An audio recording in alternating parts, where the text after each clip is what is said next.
happy to be back because now we just get to watch dog videos together all day.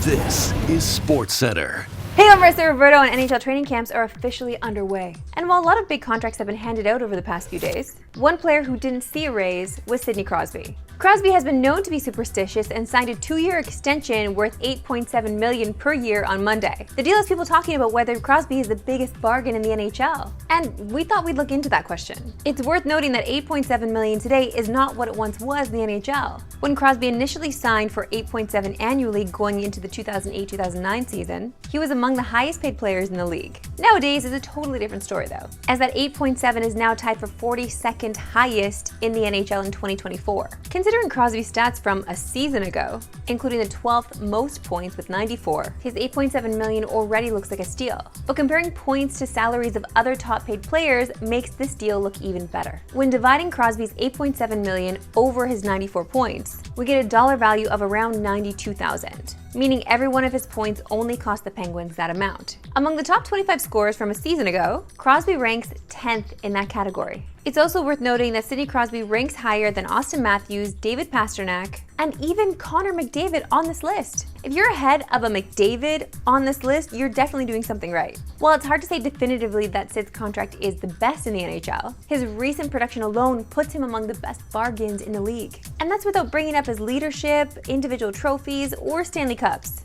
The thing about Sidney Crosby is that he's been so unproblematic too. His entire career, he's just been a good old Canadian boy. I mean, I'm not sure what more you can ask from him. And we've got some big news out of our nation's capital, where the Sens appear to be on track to getting a new home, as they've reached a lease agreement with the National Capital Commission to build a new downtown arena at LeBreton Flats. The prime new location would be just 10 minutes west of Parliament Hill, rather than in Canada, where it's been since 1996. Sens President and CEO Cyril Leader said in a statement that our ultimate desire is to build a world-class multi-event center in the heart of Ottawa-Gatineau that can be enjoyed for generations to come. And viewers in the Leafs and Sens region can watch them in preseason action at their old barn on Tuesday.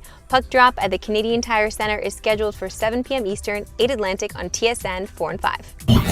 I don't know about you, but I am still trying to process Shohei Ohtani's mind-blowing performance last night. And in case you were living under a rock and somehow missed it, the Dodgers superstar became the first player in Major League history to join the 50-50 club, reaching it, surpassing 50 homers and 50 steals in the same game. But that was just the beginning of the history he made. Shohei finished a ridiculous 6 for 6 with 3 homers, 10 RBIs, and 2 stolen bases in a Dodgers 20-4 rout of the Marlins. No other player has reached those first 3 stats in the same game, let alone adding steals to the mix. Now let's get even more technical.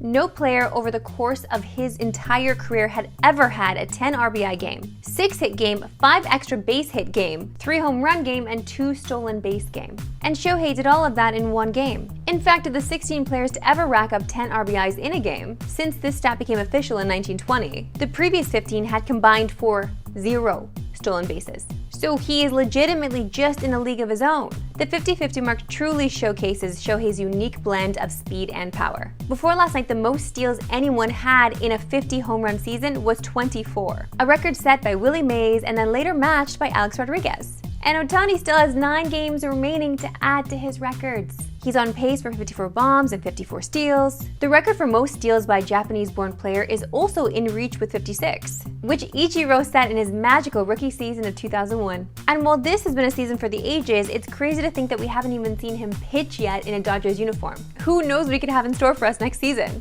And don't worry, Jays fans, we'll always have those few hours when he was on the plane. Legitimately, I want you to think back. I want you to reflect on the fact that you were living in the time of Shohei Ohtani. We have never seen this before. I doubt we will ever see this again. This guy is made of, I have no idea, droid power? Who can say? Is he an NPC? Tell me. Time enough, my favorite segment and yours, that we love sports today. Why we love sports today. Now, we here at DSC love our blind rankings. And apparently, so does Jameis Winston of the Browns. He has a bit of a sordid past with food, from his crab leg scandal to his bizarre eating a W pre-game speech. But let's see if he's as good a connoisseur of fast food as I am. Yeah, McDonald's. Where's he go with the arches at 2. Okay, 2 is high for McDonald's. Chipotle. I like it.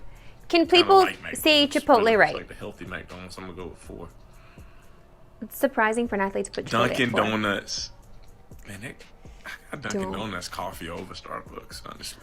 Whoa, Dunkin's so high for Americans. I don't get it. Old school Pizza Hut. like with the buffet Pizza Hut. Yeah. It's one of my favorites, so I'm just gonna go 7. This guy knows Pizza Hut buffet. You didn't even Chick-fil-A. know. I'd hit that in Saskatoon. Gotta love that chicken. 1. He's putting Chick-fil-A at 1. Subway, eat fresh. I'm gonna just put them down there. Panda Express.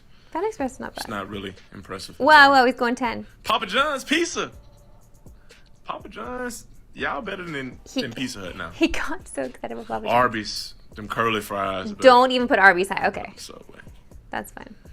Krispy Kreme. Oh my goodness, Krispy Kreme definitely would have been before Dunkin' Donuts. I love Krispy Kreme. It's like they melt in your mouth. Yes, that's because they're made of all lard, so lard melts in your mouth. Tasty. I'm not opposed to the list.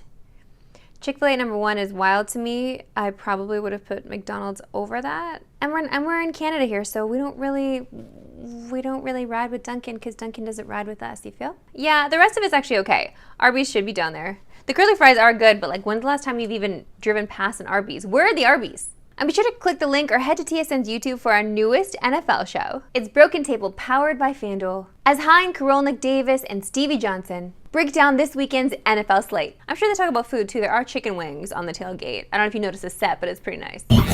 We got big news out of the association as the Sixers have locked up their face of the franchise, Joel Embiid. With no more Woj bombs incoming, Shams broke the news that the former MVP has a 3-year max extension. It's worth $193 million and has a player option for 2028-2029. Embiid will earn approximately $300 million over the next 5 years, which is the 3rd richest contract in NBA history, and his $515 million in career earnings will be the 4th highest in league history, just behind his new running mate in Philly, Paul George, which seems odd because the other 3 guys on this list have 10 rings between them, while PG has never reached the finals, and Embiid has never made it out of the 2nd round. The thought is that their new big 3 with Tyrese Maxey will put them over the top, but things will get real ugly if PG and Embiid cannot exercise their playoff demons together, especially with a fan base that can run out of patience real quickly in Philly. Guys, I know it's a hot take, but I still think Philly has the best fans in the league. They're ruthless, and I respect it. Time now for the CFL preview, powered by FanDuel. Week 16 action gets underway with the Battle of Ontario tonight. The Argos are coming off an impressive win over the Lions in Vancouver, and are now back at home for the first time in nearly a month. That's good news for Toronto as they're 5-1 at BMO this year, while the Ticats have been playing their best football as of late, including back-to-back wins over Ottawa and Toronto. But their 1-5 record on the road suggests that things might not go their way. So it's not surprising that FanDuel has the Argos as heavy favorites for tonight's game. The late game tonight is a West Division battle between Saski and Calgary, and I realize that I'm wearing Calgary colors today. You can't see it, but I'm standing in front of a green screen, so it's like, you know, it evens out. Things haven't really gone well for either team recently, as they both come into this week with massive winless streaks. But with the Riders coming off the bye week, they come in as the favorites. The Friday Night Football Double Dip begins at 7 Eastern, 4 Pacific on TSN, and you won't want to miss it. Alright, the F1 season is heating up, and we got one more race this weekend before a 3-week hiatus. You can catch the Singapore Grand Prix live this Sunday on TSN, with pre-race coverage beginning at 6:30 a.m. Eastern, and lights out scheduled for 8 a.m. Eastern, 5 a.m. Pacific. With more on the big picture implications on the season stretch run, you know we gotta bring in our F1 guru, Tim Rainey. Great to see you again, Timothy. Marissa, how are ya? Well, thanks for asking, Tim. I'm great now that you're here. Alright, Verstappen's slump continued last week, as he failed to podium for the 4th time in the last 5 races. His lead in the driver's standing is down to just 59 points over Lando Norris, and 2 other drivers are within 91 points of him. Do you think he'll be able to hold on for his 4th straight championship? I mean, look, it could be difficult. Just take a look at how Free Practice 1 and Free Practice 2 went for Max Verstappen on Friday at the Singapore Grand Prix practice sessions. Not good at all. While his rival Lando Norris, I mean, he was at the top of the times at the end of Free Practice 2, and that's exactly what Lando needs. He basically needs Max to have one really bad race, and for himself to capitalize and score big points. Remember, there's 25 points up for grabs with a victory, and looking at the Singapore Grand Prix, I mean, Marissa, it could happen this weekend where Lando does take that huge bite out of Max's lead in the driver's standings, considering how much Max struggles at this track and Red Bull Racing struggles at this track as well. Meanwhile, Verstappen's Red Bull Racing squad has already been leapfrogged by McLaren in the constructors' standings. And Ferrari is also hot on their heels. Or should we say hot on their wheels? Huh? Which of those teams do you think will be hoisting the Constructors' Championship by season's end?